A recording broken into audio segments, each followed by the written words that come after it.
Felices de que continúen con nosotros en la entrevista central del día de hoy. Vamos a conversar con el presidente de la Junta Agroempresarial Dominicana. Está con nosotros Osmar Benítez, a quien les damos la bienvenida y agradecemos que haya aceptado la invitación al Despertador. Siempre la acepta. Gracias. Muchas gracias a ustedes por invitarnos. A mí me gusta participar en este programa. El escenario es preciosísimo. Ay, gracias. Me siento como relax. Yo soy claustrofóbico.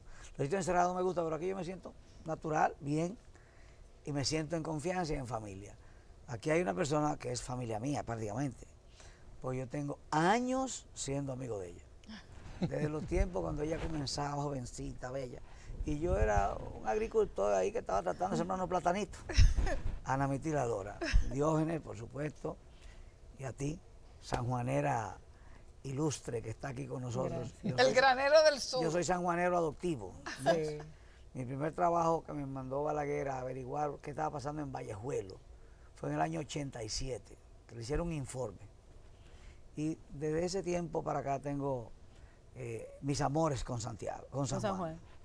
Tengo una madre adoptiva ya, que es doña Dima Pérez, que yo voy allá y ya ahora está con los años, pero me hace mi mantequilla de nata de leche, la mantequilla que hacían antes. Qué ricura. Orgánica. Y si yo voy a San Juan y ella se entera, todavía es un chisme grandísimo. Entonces, mucho gusto en estar con ustedes aquí. Gracias a usted. Bueno, pues vamos a tratar de sacarle el jugo a este gran conocedor y además él habla de manera muy didáctica. ¿Cuál es la situación del campo dominicano? Hemos tenido una inflación galopante, los combustibles siguen por las nubes, todos los equipos, los elementos que forman parte, los insecticidas, todo eso ha subido de precio. ¿Cómo ha impactado? ¿Qué podemos esperar?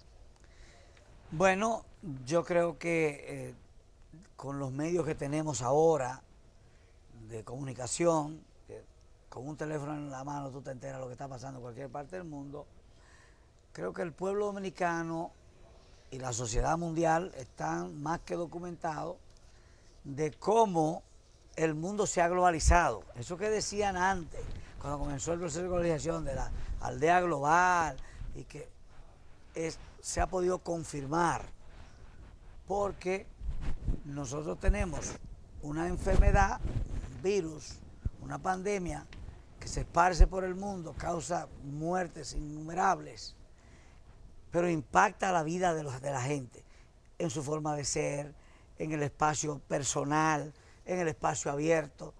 Nos separamos por un tiempo, pero manteníamos nuestro contacto en el corazón, pero volvimos a la normalidad, o a la covidianidad, y hemos vuelto a trabajar juntos.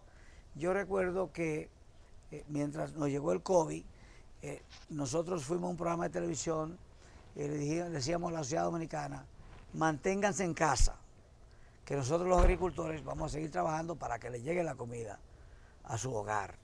Y así lo hicimos. En el país no faltó comida.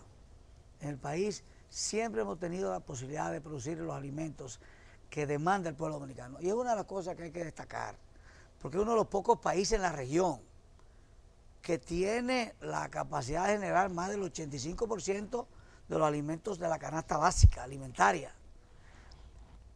Sin embargo, cuando ya vimos el alza de los insumos, los fertilizantes se dispararon, los agroquímicos en general se dispararon, fruto de la pandemia, fruto de las interrupciones que tuvimos en la cadena de suministro, que no habían obreros para cargar los alimentos en los muelles, para llevarlo a los barcos o a los aviones, y que no teníamos barcos suficientes ni contenedores suficientes para que ese alimento ya montado se llegara a los países donde estaban destinados.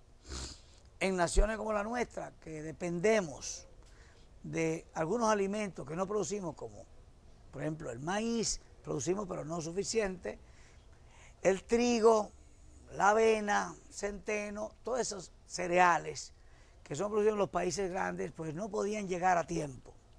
Los aceites comestibles no podían llegar a tiempo. Todos los la parte que debe con electrónica, transporte y eso, no pudo llegar a tiempo. Pero además, como no había suficientes barcos, los armadores de barcos comenzaron, que no había suficiente carga, los armadores comenzaron a reducir los barcos. Pues yo no hago nada con un barco parado que no pueda llevar una carga. Pues no había gente para operarlos. Entonces eso encareció el transporte marítimo. Un contenedor que te costaba $8,000 de Asia a la costa oeste de Estados Unidos, subió a 20,000, 25,000, hasta $30,000. Un contenedor que de aquí a Estados Unidos no te cuesta más de $4,000, subió a $10,000. Y entonces todo esto se fue recogiendo en los precios que al final llega al consumidor. En el caso nuestro, donde más nos impactó fue en la producción pecuaria, porque nosotros somos importadores netos de granos. Nosotros importamos maíz en cantidad industrial, nosotros importamos soya, que no producimos en el país, e importamos grasa vegetal. Entonces, la producción avícola, que es el sector más dinámico de la economía pecuaria de la nación, que es además el proveedor de la proteína más barata que consume el pueblo dominicano, que es el pollo, pues se vio afectado por la falta de alimentos. Eso redujo la oferta. Yo no tengo alimentos, no voy a producir los pollos que producía porque no tengo con qué alimentarlos. Por lo tanto, vimos un incremento en el precio del pollo que llegó a tocar hasta 100 pesos la libra. Y eso no fue aquí, eso fue en Japón, en Alemania, en Francia, Estados Unidos, en todas partes. Y entonces el nivel de inflación, impactado por el segmento alimentos, ha subido a un punto tal que definitivamente ha llevado a la población a un nivel de inflación, al mundo de inflación, que hacía tiempo no se veía. En el 2008 se vio algo parecido. Pero concomitantemente con esto, también subieron los combustibles. O sea, como decía Ana Metira, todo subió. Aquí eso también se pudo sentir, el alza en los alimentos. Por eso la estrategia no tenía más salida que producción local. Concentrarnos a producir muchos alimentos, producir mucho arroz, muchos plátanos, mucha yuca, batata, mucho pollo, todo lo que pudiéramos producir. Huevos, para que no nos faltara alimento. Una cosa es que el alimento se te ponga caro y una cosa es que tú teniendo los cuartos no consigas que comprar. Sí, ¿verdad? O sea que es un balance. No obstante eso, como siempre hemos dicho, en la agropecuaria,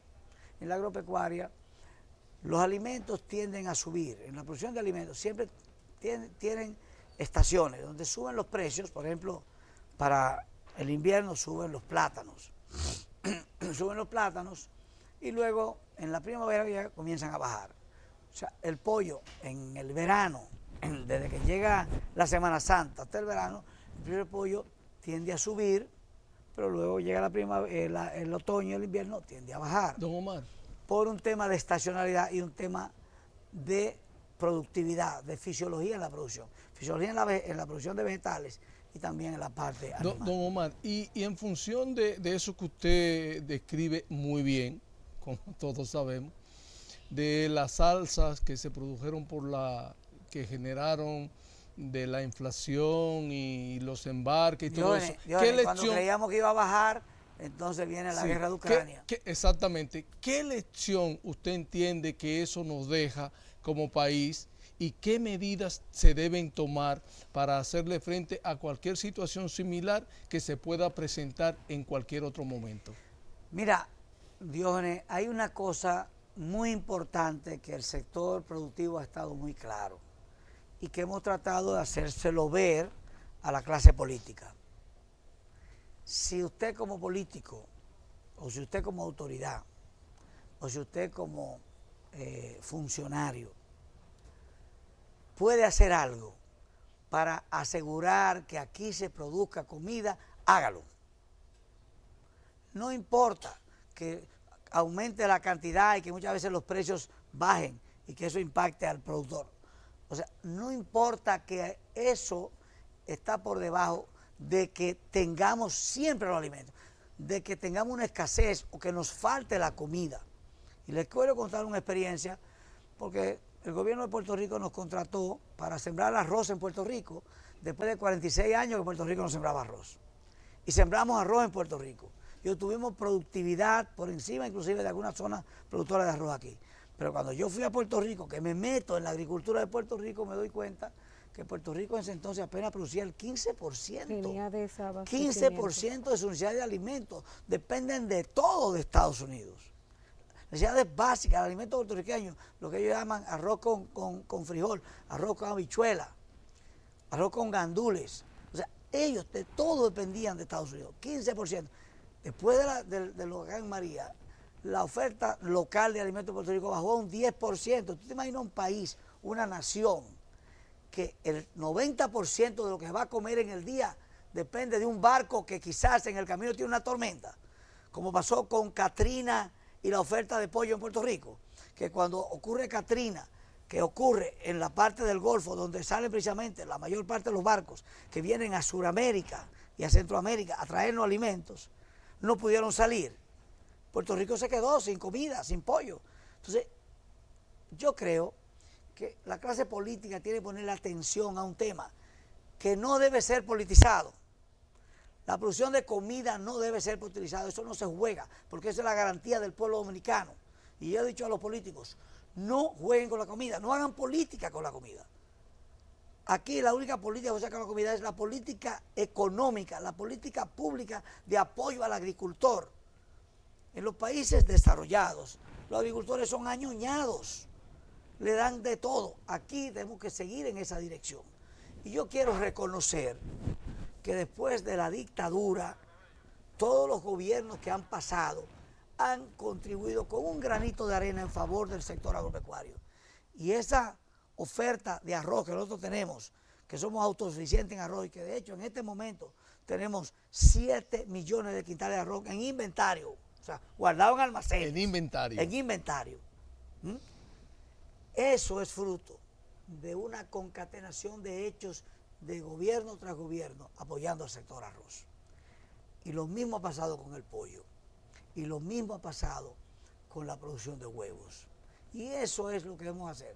Lograr que los gobiernos, los partidos políticos hagan un esfuerzo siempre de, olvidando las diferencias políticas, recordarse que un reformista, un PLDista, un PRMista, un PRDista, toditos tienen que comer. Eso es verdad. Al mediodía. Y usted dice que no hagan política con la comida del pueblo, ciertamente. Y ese es un punto que puede hasta inclinar la balanza con relación a la popularidad de cualquier gobierno. El precio de la comida. Muy político. Hemos estado con una inflación que no ha hecho un hoyo en el bolsillo. ¿Qué esperamos para el año que viene? ¿Será igual o peor? Miren, ya la pandemia liberó la presión en la cadena de suministro. Ya la gente está trabajando, ya los puertos tienen operadores de puertos, ya ahora tenemos más barcos. De hecho, ahora tenemos una oferta extraordinaria de contenedores de carga. Hoy en día, el precio de los contenedores en el muelle, en el barco, en el transporte ha comenzado a disminuir a sus tiempos de antes de la pandemia, que todavía mantiene una cierta presión en la oferta mundial de alimentos. La guerra Rusia-Ucrania.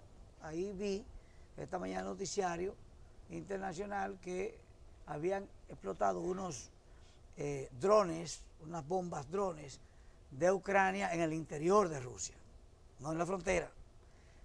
Eso no sé si es un fake news, porque sabe que andamos en esto de la guerra, cada uno dice su verdad, y muchas veces las verdades son nada más que publicidad para incentivar el guerrerismo que existen algunos seres humanos que quieren la guerra porque hacen negocio con la guerra. Entonces, ojalá que no sea verdad y que eso no escale, porque se produce yuca y plátano en Ucrania, no, o en Rusia, no, pero nosotros comemos aquí, nosotros producimos aquí, pero impacta el precio de los fertilizantes que necesitamos para la yuca y los plátanos de aquí, porque en esa zona, Rusia, Ucrania, toda esa zona, lo que era el bloque del este, del bloque soviético, Europa del Este, se produce la mayor cantidad de urea del mundo, que es uno de los fertilizantes que nos da nitrógeno esencial en la formulación de toda de toda ración de asignación para la producción de alimentos de los fertilizantes químicos.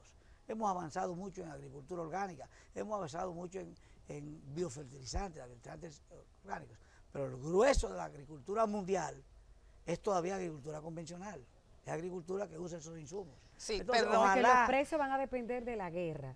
Si nos aliviaran o nos ponen más peso en el bolsillo. Te estaba diciendo cómo eso puede impactar los precios todavía, pero voy al parte local nuestra.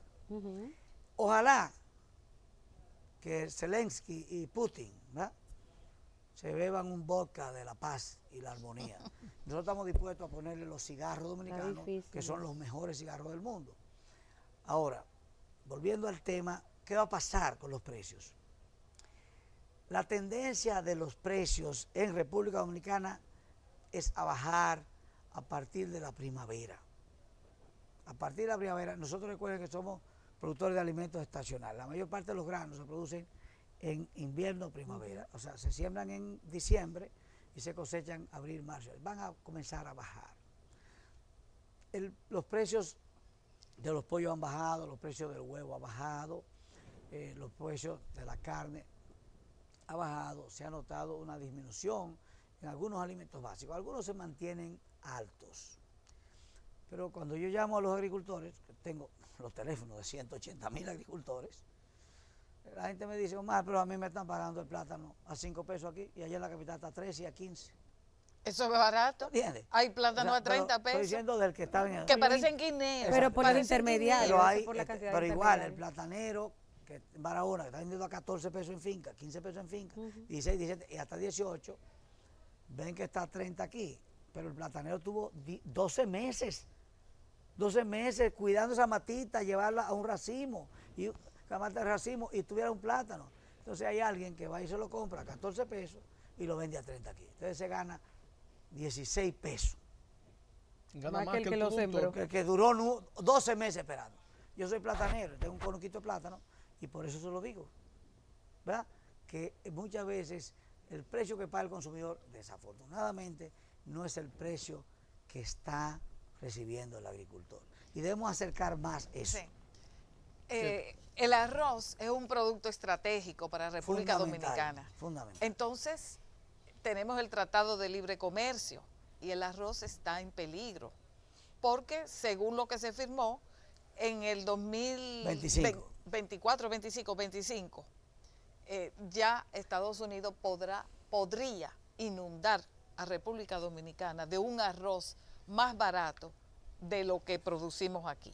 ¿Cuál es la situación? Yo tengo que ser muy cauteloso con la respuesta, porque si digo una cosa que a los arroceros piensen que no conviene en este momento, ahorita no me mandan ni con.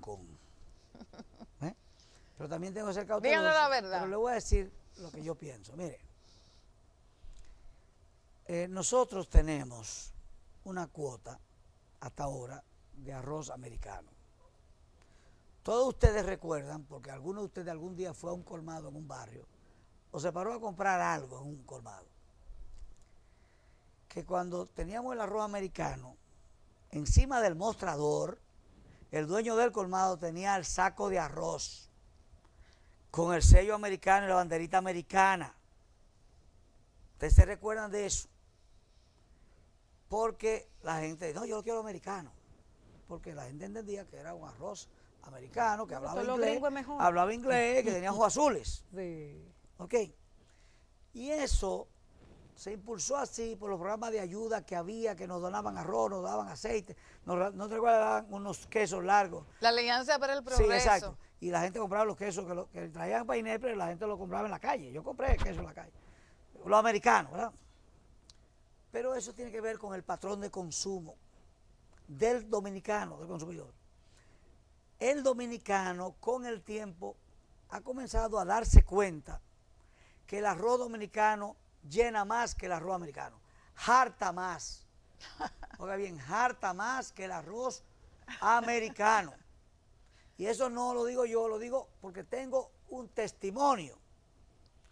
En una factoría de arroz importante de este país, tienen obreros Y en esa factoría llegaron un arroz que importaron americano y le estaban dando la comida a los obreros con el arroz americano.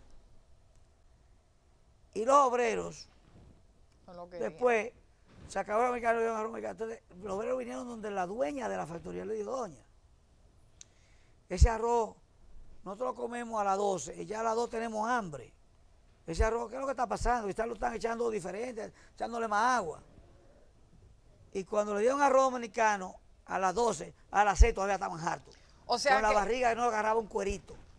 Entonces, la conclusión de esos obreros es que el arroz dominicano llena más. Y por lo tanto, tú vas a un colmado y el saco de arroz americano tú no lo encuentras en ningún lado, lo tienen escondido.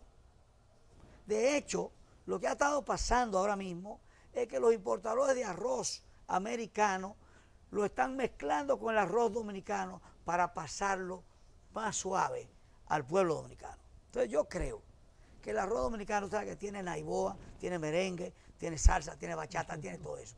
Y ese es mejor que ese arroz americano. Y óigame bien, aquí se va a seguir produciendo arroz en la República Dominicana. ¿Por qué? Porque el patrón de consumo cambió.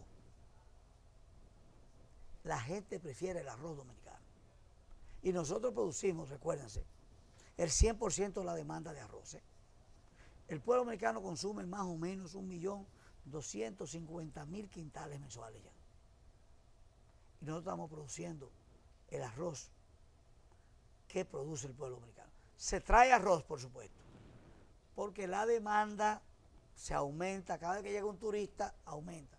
Cada vez que mandamos un saco de arroz roto, arroz partido, a Haití, que les encanta a los haitianos, y no importa lo que hagan los haitianos, el arroz llega como quiera. Pueden cerrar la frontera y llega como quiera, porque el pueblo haitiano no va a pasar hambre, se va a venir a buscar el arroz. Pero don Omar, ¿usted entiende que a partir del 1 de enero de 2025? De marzo, por ahí, en la primavera. En la primavera. Van a comenzar a bajar los precios. Se van a estabilizar. Con el arroz. Me refiero al arroz vamos al de 2025. Me estoy refiriendo al 1 de enero de 2025, cuando ya se inicia el desmonte de los aranceles con el tema del arroz. ¿Usted entiende que los productores locales no recibirán así ningún impacto y que la producción local se va a mantener independientemente de que pueda entrar arroz de importación norteamericana fuera de aranceles? Yo aseguro, no es que entiendo, yo aseguro que el pueblo dominicano va a seguir produciendo arroz. Y le voy a explicar por qué. Es un tema cultural también. Nosotros tenemos cerca de 30.000 productores de arroz. Y de esos 30.000, la mitad, casi la mitad, son pequeños productores de la reforma agraria. Que lo único que han hecho desde que nacieron es producir arroz. Ellos van a seguir produciendo arroz. Y en la República Dominicana tenemos un programa que protege a los productores de arroz. ¿Cómo los protege? El programa de pignoración de cosechas. Ese programa protege a los productores de arroz porque le da un espacio de un precio garantizado, un precio piso y un precio tope. Y mientras el gobierno mantenga el programa de pignoración de cosecha, ¿por qué ellos tienen que dejar de producir arroz? Aunque llegue el arroz americano. Porque el arroz americano no entra en el programa de pignoración de cosecha. Y los americanos una vez quisieron cuestionar que nosotros tuviéramos ese programa de pignoración de cosecha. Y nosotros le demostramos, y nosotros, yo digo, yo participé, le demostramos a los americanos que es un programa que está previsto en la ley de minimis, en los acuerdos comerciales. Nosotros podemos subsidiar cualquier sector de la economía hasta un 10% del valor total de la producción nacional, como lo hacen los americanos. Lo único que los americanos no subsidian un 10%, subsidian todo. Don Osmar. Entonces, mientras nosotros tengamos ese programa, aquí se va a producir arroz. Pero lo otro es que hay compromisos muy cerrados entre los dueños de factorías y los productores. Porque esos dueños de factoría tienen su negocio gracias a los productores. Y los productores tienen su comercio gracias a los dueños de factoría. Y esa alianza no se va a romper. No se va a romper. Habrá comerciantes que no son los dueños de factoría que importarán arroz. Pero esto va a impactar el comercio de arroz, lo va a impactar, pero yo no creo que haya una importación masiva, se van a volver locos. No lo creo. Bueno, En el caso, a propósito de vencerse el plazo de la ley cero arancel, hay algunos comerciantes y empresarios que están pidiendo que se reintroduzca esta ley. Nunca debió haber sido sometida, nunca debió haber sido aprobada, porque no, se lo dije al gobierno y se lo dije a los legisladores, no es necesario esa ley, porque no hay ninguna garantía que los precios vayan a bajar, y de hecho los precios no bajaron. O sea, no cumplió con O sea, su función. bueno, nunca debió haberse hecho. Y nosotros, como Junta Comercial Dominicana, que es la más grande organización de productores, ¿no?, que siempre hemos tenido una relación cercana con los gobiernos, porque la Junta no pelea con los gobiernos, la Junta negocia con los gobiernos. Y eso me lo enseñó Balaguer a mí. Porque uno tiene que negociar con los gobiernos para lograr cosas para los agricultores. Yo no hago nada con ganar un pleito y tal, derribar a mi adversario. ¿Y qué? ¿Eso me le dio más comida al pueblo dominicano? No. Entonces, esto, cuando le explicamos al Congreso y le explicamos al Ejecutivo que no era necesario, ¿por qué no era necesario? Porque históricamente, ante una escasez notoria que dispara el precio de un alimento, el gobierno tiene la facultad legal de autorizar la importación de ese bien. Y eso de llevarlo en una ley lo que hizo fue que se politizó. Y se politizó a un punto tal que era de quién es más fuerte, la oposición o el gobierno. Y desafortunadamente eso, por ello decía, ¿y por qué están con esa política con nosotros? No se metan en esa política con nosotros. Déjenos tranquilos trabajar, producir comida. Entonces, ¿qué pasó? La ley ya terminó y terminada debe quedar. Y de hecho el presidente en Moca, y yo estaba ahí, dijo, ahí terminó. ¿Por qué? Porque se ha visto que los programas de apoyo que está dando el gobierno de Luis Abinader a los agricultores ha bajado más los precios que la ley de tasa cero. Entonces, señor, cuando tú estableces una ley como esa, ya tú estás entrando en un escenario de la política partidaria. Y los agricultores lo que necesitamos es producir comida. Entonces, cuando eso ocurrió, lo previmos, lo dijimos, lo escribimos. Pero ya se había convertido en uno de los presidentes de la Cámara, que es amigo mío, me dijo, hermano, es que esto se ha politizado. Entonces, querían que la Junta respaldara eso. Y nosotros dijimos, mire, si esto ya es un asunto político y lo van a aprobar como quiera, por lo menos vamos a ver si modificamos algo de lo que dice la ley. ¿Y qué fue lo que pusimos? Que cuando se fuera a importar un bien, a los productores de ese bien participaran en la discusión con la comisión oficial y pudieran decir su verdad ahí. Y eso se modificó y se puso. Y por eso después la Junta lo respaldó. sí, ¿cómo nos podría afectar la decisión del gobierno de Estados Unidos acerca del Central Romana? Mira, digo, la empresa podría sí, vendérselo a otro país, mira, y punto. eso nunca debió haber Pero, pasado. ¿cuál es su lectura? Usted que es un conocedor. Yo puedo decir con orgullo que soy la única persona que ha sido designada ministro en la República Dominicana que recibió una carta del gobierno americano felicitando mi designación. Nunca, aquí nadie, no hay un ministro que pueda mostrar una carta del gobierno americano diciendo felicitamos su designación. ¿Cuál es su lectura entonces de los americanos esto que ha no pasado? debieron haber hecho eso, porque no hay razones válidas para demostrar que aquí hay maltrato o esclavitud en los campos cañeros, y menos de una empresa como Central Romana. Yo he ido a ver los programas que han hecho ellos de inversión en los batalles. Los batalles viejos los eliminaron y han hecho residir pueblos nuevos completos. Primero eso. No es verdad que hay horas extras sin pagar. No es verdad que los trabajadores están como encerrados, que no pueden comunicarse con el exterior, no pueden salir, que no hay libertad de tránsito. Eso no es verdad. Y por eso nosotros decíamos, me sorprende que tomen una decisión como esa. Porque además, y lo quiero decir, y tengo el trabajo, para que no lo he publicado, sí lo tengo, demostrando que los americanos violaron de manera flagrante el acuerdo del DERECAFTA y los acuerdos de la OMC con esa decisión. Porque aquí hay un principio de prevalencia de la ley. Y en Estados Unidos se aplica el principio de prevalencia de la ley igual que aquí.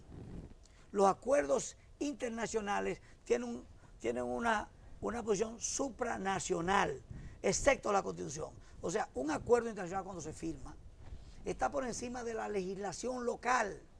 excepto la Constitución. Ningún acuerdo está por encima de la Constitución, pero después de la Constitución los compromisos internacionales, y Estados Unidos firmó en la OMC compromiso de libre acceso al mercado, de no limitar las exportaciones de un país. Estados Unidos, en este acuerdo del DERECAFTA, particularmente, fíjate una cosa, tú buscas el texto del acuerdo laboral en el DERECAFTA y ahí establece un mecanismo de cómo puede ocurrir eso. Eso puede ocurrir nada más cuando hay un procedimiento, primero, de consulta, notificación, consulta y luego solución de controversia. Pero ellos tenían... El 16.6. Pero tenían 10 años en ese proceso. Pero tenían que seguir el procedimiento y no lo siguieron. Tomaron una decisión amparado en la ley de tarifas aduaneras del 1930. Y esa ley no está por encima del Tratado de Libre Comercio. No está por encima del Tratado de Libre Comercio. Se lo digo, mi especialidad es la negociación comercial. Yo fui el jefe negociador del DERECAFTA en la parte agrícola. Don Omar, pero en función de eso que usted señala, ¿pudiera la República Dominicana entonces encaminar un proceso ante la OMC para que Estados Unidos tenga... Puede hacerlo, sin embargo... Pero una empresa norteamericana no es dominicana. Puede hacerlo. Sí, pero la acción no es contra la empresa, es contra el Estado dominicano. Puede hacerlo, se puede hacer, pero nuestra primera nota que hicimos, que me pidieron una consulta y la hice, fue urgente abrir un espacio de negociación. ¿Quién le pidió la consulta, don Osmar? Me pidieron una consulta y yo dije, don Omar, hay que negociar porque uno con los socios comerciales no pelea, uno negocia. Y se inició ese proceso. O sea, ahora, como decía un escritor, un intelectual de las negociaciones comerciales, tú no ganas lo que tú te mereces, tú ganas lo que tú negocias. Tú no recibes lo que tú mereces. Entonces, yo les pregunto a ustedes y le pregunto al pueblo dominicano que ve este programa, ¿usted le parece sensato que en junio de este año el Departamento de Labor de los Estados Unidos, de Trabajo de los Estados Unidos, haga un acuerdo con el gobierno dominicano y creen una comisión en junio de este año para seguir trabajando el tema de la mano de obra haitiana?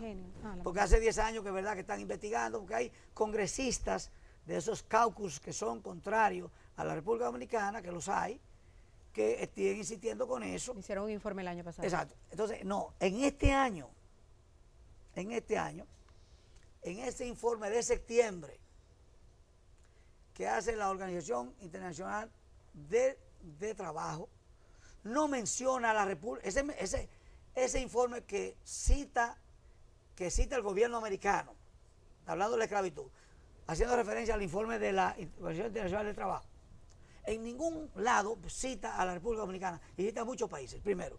Y segundo, en ese informe que se hizo en septiembre, el gobierno americano, fruto de la reunión de junio, reconoce los avances que hemos tenido en ese tema. En septiembre, señores. Pero no solamente eso, sino que entonces, a finales de septiembre, el 21 de septiembre, el 22 de septiembre, Estados Unidos decide aumentar la cuota azucarera a la República Dominicana. Nos llevaron 30.000 toneladas más. Entonces, ¿cómo es que un país que en septiembre cumplió, te da una cuota, es por amplía, el más grande, la amplía, azucarera? Es porque está bien, que todo está bien, que no hay maltrato, que no hay esas cosas. Te la amplía. Y entonces un mes después de que te la quita. Pero las negociaciones ya se están Pero la llevando cuota a no la ha cabo. quitado, sino te cierra las exportaciones del principal, porque Central Romana representa el 62.8 de la cuota. Wow. O sea, un impacto al país, no es a Central Romana, es al país. Aunque tenemos derecho a reclamarle y podemos demostrarle que Estados Unidos violó los acuerdos, porque la ley de tarifa aduanera de Estados Unidos no está por encima de la Constitución americana, no está por encima de los tratados del DERECAFTA que firmaron. Don Omar, pero volviendo Tenemos ahí, que irnos, sí, Giovanni, no, falta ya mi tenemos que irnos, pero don Omar, tardísimo. en función de esa consulta que a usted le hicieron, ¿se ha iniciado algún proceso de negociación? Sí, el gobierno anunció un equipo de negociadores y se está trabajando. O sea, hay Y comunicación. debe ser como Pero aparte de la comisión de los senadores, no, la No, comisión de- de los de- de ministros. ministros. de ministro Que de hay 3 Trabajo. ministros. Sí, Ajá. sí, como Ok. debe ser. Y yo tengo la fe y la confianza que vamos a llegar a un acuerdo y que a Central Romana le van a restablecer su derecho de seguir exportando. Romana nunca, además, República Dominicana, señores, el portador más confiable de azúcar que tiene Estados Unidos. Don Osmar, finalmente, qué pena que el tiempo se nos agotó. La mano de obra haitiana, a propósito de las deportaciones que se han intensificado en los últimos meses, ¿eso está afectando o no la agricultura nacional? Los números que usted maneja con relación a nuestra realidad actual. Anoche hice un informe de una opinión que me pidieron también Debió traerlo aquí. sobre el tema de los haitianos. Miren, hay una realidad. Hay sectores de la economía agraria del país que los haitianos representan el 90% de la mano de obra. En promedio, la mano de obra haitiana representa un 70% de toda la mano de obra que utilizamos en el sector agro. Hay sectores como el cacao, que es uno de los que menos mano de obra usa, un 15%, si llega a un 20% es mucho. El arroz usa mano de obra haitiana, pero lo usa por temporada, o sea, para la preparación de tierra, la siembra y la cosecha. O sea, que Por son etapa. temporeros, Por etapa. son gente que vienen por un mes, 2 meses y después se van. Quien usa mano de obra permanente, el sector, por ejemplo, bananero, que tiene unos 23.000 obreros haitianos. ¿Y el café? El café no lo usa permanente. El cacao no lo usa permanente, el arroz no lo usa permanente. En algunas fincas ganaderas usan haitianos permanentes, pero son pocos. La realidad es que nosotros en la encuesta nacional de inmigración del 2017 teníamos, según esa encuesta, 168.265 haitianos en el sector agropecuario. Cuando se hizo el proceso de regularización de la mano de obra del gobierno del presidente Medina, yo recuerdo nosotros manejamos la Junta Dominicana, unos 159.000 haitianos, que sí que había habido una migración de haitianos que habían salido a otros sectores. En el caso mío, yo tenía 70 haitianos en mi finca. Lo regularicé todo y a 14 le pude sacar pasaporte. De los 14 que dan pasaporte me queda uno y de los 70 se fueron prácticamente todos. Yo tengo 8 haitianos de 70, se fueron. ¿Se fueron o lo fueron? A otros países, Okay. a otras actividades. Y algunos se fueron, los que tenían pasaporte, a otros países. A Chile, Estados Unidos, especialmente Miami y Nueva York. Nosotros tenemos un documento que hemos elaborado donde le dijimos al gobierno, mire, usted puede cerrar la frontera sellada. Sellada. No necesitamos más haitianos en la economía dominicana. Un documento de la industria de construcción, la industria hotelera y el sector agropecuario, que son los 3 sectores más usuarios. Tenemos un documento que dice, no necesitamos más haitianos. Con lo que tenemos aquí, podemos trabajar. Ahora, lo que tenemos aquí, tenemos una situación. Nosotros tenemos una cantidad, por ejemplo, el sector agropecuario pudo regularizar 119.000. Los 119.000 haitianos que están regularizados se les ha vencido el carnet. Usted o los deporta, o si lo tenemos aquí, nos debe dar la oportunidad entonces de usarlo, pero usarlo legal, que no haya el temor de que salieron y se lo cogieron. O sea, esa es. O sea, usted quiere decir regularizarlo. Regularizar a los que ya están aquí, Renovar parar, que el no entren. carnet. O renovar Se ya lo ese estoy- carnet que mire, se le lo está diciendo dieron. una gente que tiene meses discutiendo con el sector de construcción, el sector del turismo, y hemos acordado que no necesitamos más de lo que tenemos aquí. No entren más, párenlo ahí. Pero los que están aquí, que tienen años trabajando con nosotros, que ya fueron regularizados, esos vamos a renovarles su carnet y vamos a hacer un plan para nosotros ir dominicanizando la mano de obra. En el caso mío, señores, yo tenía 70 trabajadores, yo tengo 70 trabajadores y nada más tengo 8 haitianos. Ya yo tengo dominicanos. He tenido que hacer inventos. Yo hice un programa de financiamiento de motocicletas a los muchachos de por ahí, 19 muchachos tengo trabajando en la finca, andan en su motocicleta. Ha tenido que ser creativo. Y le he dicho, oye, por 3 años un contrato, hasta que se paga la motocicleta. Si tú te quieres ir antes, no hay problema, yo te pago lo que tú pagaste y la motocicleta es mía. Y dice, ahí no, porque yo prefiero la motocicleta. Entonces, Entonces, se han quedado. ¿Positivas o Y negativas las deportaciones? acabo de conseguir 11 muchachos en Villa Altagracia. Los mudé, yo soy un hombre, pero mudé 11 hombres. 11 hombres los tengo ahí, los tengo, mira, como señorita, con cablería, con cable, les tengo con todo. Televisión, para trabajos agrícolas. Dominicanos de Villa Altagracia, están fajados. Don Osmar, ¿positiva o negativa las deportaciones? La deportación masivas? es un derecho legal que tienen los estados, los países, en el marco de su legislación. Yo no puedo criticar que a una persona que no cumpla con lo que dice la ley, no se le aplique lo que dice la ley. Ahora bien, muchos de esos son gente que ni siquiera estaban carnetizados, no se habían regularizados. Yo creo que el país tiene que hacer cumplir la ley, pero también creo que hay que ser práctico. Se lo he dicho al ministro de Trabajo, al ministro de Exterior, que son mis amigos, hay que ser práctico. Nosotros, por el momento, necesitamos la mano de obra haitiana, y yo soy de los que cree que la mano de obra haitiana no ha dejado avanzar la tecnología en el campo dominicano. Pero la tecnología cuesta. Cuesta.